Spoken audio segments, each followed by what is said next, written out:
দশম শ্রেণীর ইতিহাস বিষয়ে অষ্টম অধ্যায়ের কিছু গুরুত্বপূর্ণ প্রশ্ন।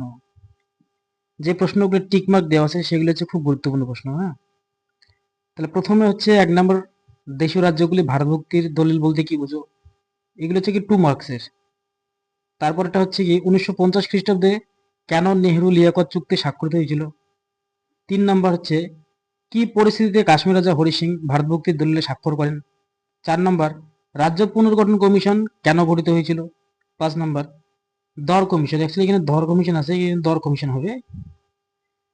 পত্তি শ্রীরামালু কে ছিলেন? ভারত বিভাজন কি অবসম্ভাবী ছিল? কাকে কেন ভারতের লৌহ মানব বলা হয়? অপারেশন পোলো, রাজাগার কারা, হায়দ্রাবাদ কিভাবে ভারতভুক্ত হয়, মহারাজা হরি সিং বিখ্যাত কেন, মাউন্ট ব্যাটেন পরিকল্পনা কি, কোন কোন ভূখণ্ড নিয়ে পাকিস্তান রাষ্ট্র গঠিত হয়? এবার হচ্ছে তোমাদের 4 মার্কসের কিছু গুরুত্বপূর্ণ প্রশ্ন। স্বাধীনতার পর ভাষার ভিত্তিতে ভারত কিভাবে পুনর্গঠিত হয়েছিল? দেশ বিভাগ জনিত উদ্বস্তু সমস্যা, উদ্বস্তু সমস্যার সমাধানে ভারত সরকার কি কি উদ্যোগ নিয়েছিল? হায়দ্রাবাদ রাজ্যটি কিভাবে ভারতভুক্ত হয়?